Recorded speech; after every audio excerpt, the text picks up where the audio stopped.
The Silk Fan, a story from Malaysia. All families have secrets in their past. Some are surprising, some are sad, some are so dark and shocking that it would be better if they stayed buried forever. Lin is going home for the funeral of her uncle Hok Leong. She has a message for her aunt Ah Kim, a very special message in the shape of a white silk fan.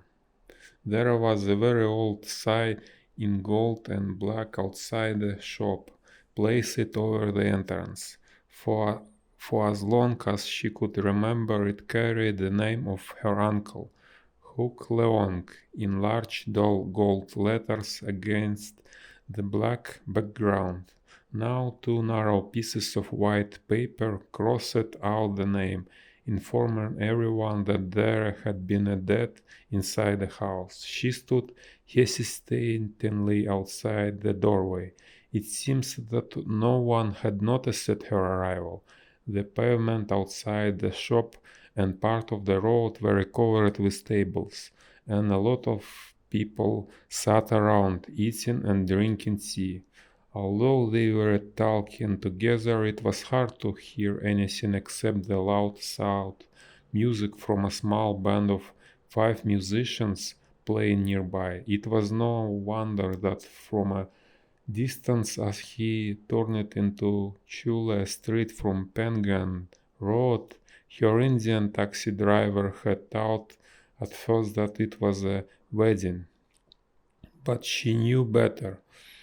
Hook Leong had died. She wanted to think that he had passed on, as they would say in the family. No one would say the world died openly. She did not like funerals, but she still had to come.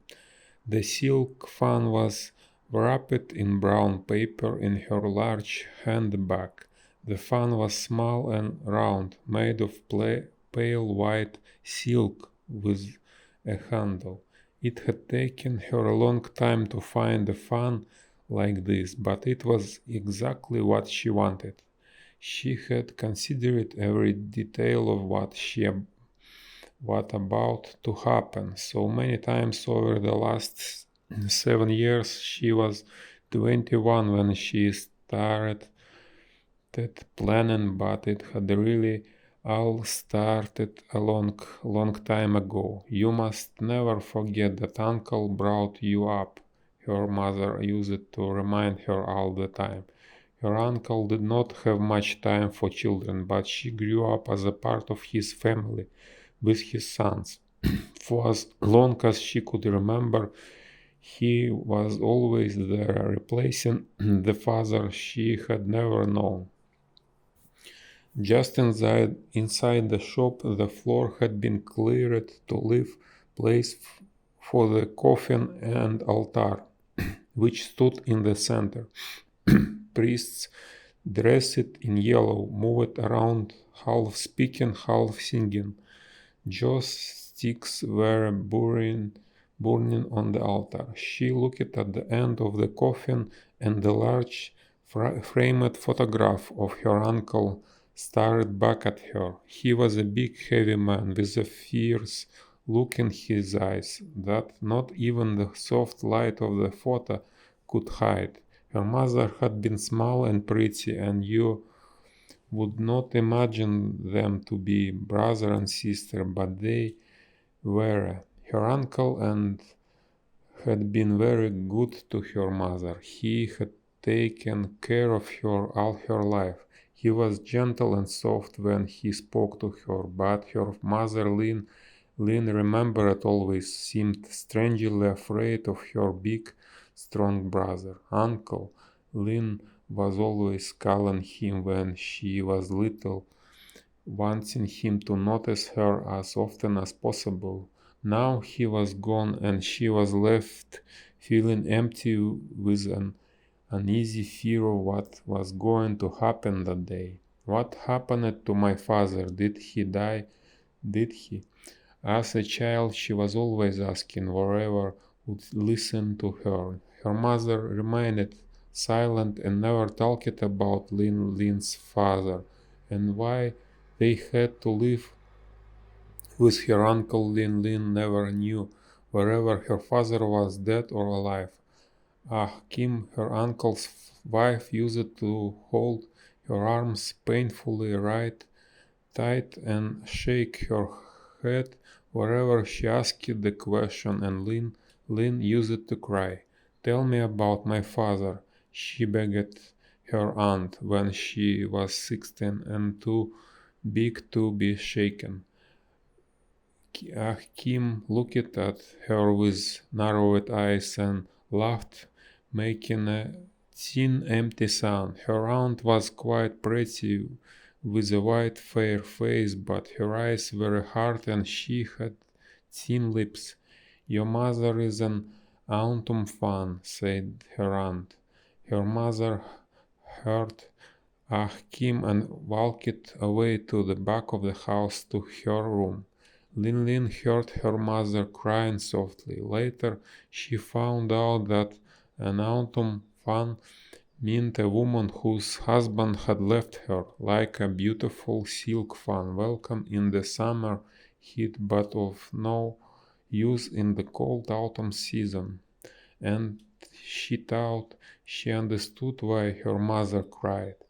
Her mother had fallen ill and died. Her unhappy life was wrapped in the past, and somehow that great sadness was too much to live with. Lin Lin was 21 and packed her bags to live with friends. She had to leave because it was impossible to live any longer with Kim after her mother's death. Lin Lin, she looked up from her thoughts as someone called out her name. The man coming towards her wore loose fitting back morning clothes. He held out his hands and took hers. Ben was her uncle's eldest son, and he looked exactly like his father. Lin Lin and cousin Ben grew up together in this very shop house where they had lived upstairs in the first floor. We have been wondering wherever we should call you again because you hadn't come. His welcome sounded sincere, and she gave him a small smile. She saw that all the family had turned their heads to look at her. She was glad she had remembered to put on a black dress. There seems to be a pause in the conversation, but this was covered up by the band's loud music. She noticed that her uncle's coffin was placed inside the house to show that he had died there. She knew he had not. Why did they pretend? If he died outside the house, the family would have to receive his body wearing non-mourning clothes and welcome him pretending he was alive. When his body was inside, they could then recognize it as a dead body and go into mourning. She knew her uncle had died in her other house in Kedah, where he lived with a younger mistress, a woman when all the family called the small wife. She knew because he no longer lived with Achim. She knew because she had carefully followed her uncle's life even after she left to live on her own. For so long now she had planned for this moment when she would meet her aunt face to face after her uncle's death. Her eyes searched for Kim among the faces of the many people sitting around the coffin. Achim had grown old, very much older. She was no longer as pretty as Lin Lin remembered her. Her face was lined, but the hard look and thin lips were still there. This was the woman Lin Lin hated for calling her mother an autumn fan. Achim turned to Lin Lin, her face empty of expression.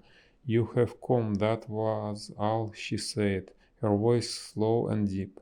Lin did not smile at her. Ah, Kim had not cried, of course. She was surprised to cry noisily for her dead husband, but Lin could tell by her cold stony eyes that she would not cry. This was the face that had appeared so often in her worst dreams. These were the thin lips that said, "Your mother is an autumn fan," again and again.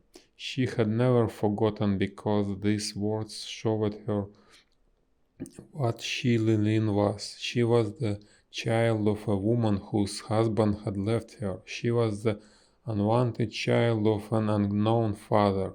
Only the thought of her uncle's goodness to her made her wait patiently all these years. Never in her uncle's lifetime would she come to her aunt as she was doing now. "Are you alone?" Achim asked, and suddenly everybody was asking her questions. Bank pulled out a chair for her, offering her a place at the table with the family. Lillian had nobody, of course, because she had lived all her life not knowing who her father was. She was afraid to get close to anyone. She carried her uncle's family name. She knew it was not her father's. She felt ashamed wherever she was asked her name, and the feeling followed her and prevented her making any friends. Was she alone? Lenin looked angrily at her aunt. "Why don't you burn some joss sticks for your uncle on the altar?" said one of the family. "You are too late to see his face. We covered the coffin this morning." Bank had placed a few lighted joss sticks in her hand. The pungent smoke went in her eyes. He pushed her towards the altar, but she would not do it. She gave him back the lighted joss sticks. "I have come to see Achim," she told her cousin, and walked purposefully toward the old woman. Achim was sitting there, looking straight at her with her eyes of cold stone. Had she too been waiting for this moment for all these years, expecting what was to happen?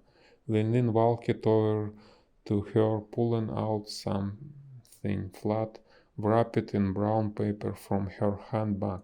People had stopped talking, whispering, and eating. Only the yellow-dressed priests continued their singing with half-closed eyes, seemingly unaware of what was happening, and the small band played loudly on. She threw it onto the table in front of her aunt.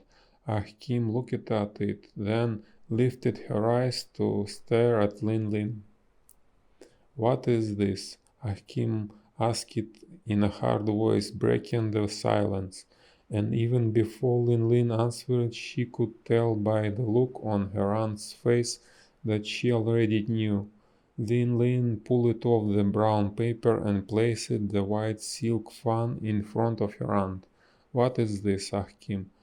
she asked, and everyone hurried forward to look at the white silk fan on the table. There were so many people around, all dressed in black and dark colors. She was delighted that she would do what she had to do in front of so many.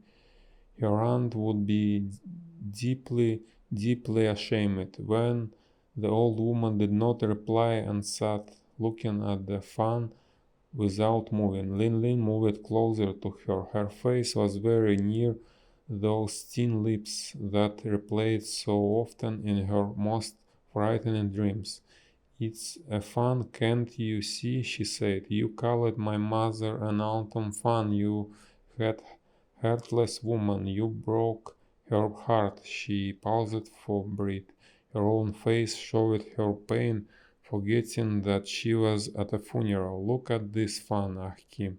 I brought this for you to remind you," she continued, "because it was not my mother who was the autumn fan, it was yo. There was gaps from the family, followed by someone talking, and ugly sound that was lighter was heard, and Lin realized that it was coming from herself. My uncle left you for another woman. You're pretending he died inside the house. You're the autumn fan after all. You should know how it feels. But when Lin looked in the father face of her aunt, it was not an ashamed or guilty face that stared back at her. The old woman stood up and took hold of her niece's arms. Lin could not believe that after so many years her aunt was shaking her violently, just like when she was a child. Stupid girl, Hakim whispered angrily at her. In front of your dead uncle you do this to me. Then she threw back her head and laughed a deeply ugly laugh, her hands still holding Lin's arms tightly. Stupid girl, she repeated, her voice louder than this time. I tried to protect you, to prevent you from finding out by calling her an autumn fan. The truth is worse than that, you stupid girl. Now I have to let you know. What is there to know? Lin asked. The uneasy fear she had lived with all her life was giving her a tight feeling in her chest. Kim let her go, suddenly making Lin fall backwards a step or two. The dark eyes looked deep into hers, and the voice became louder and higher. Your uncle was your natural father, now you know.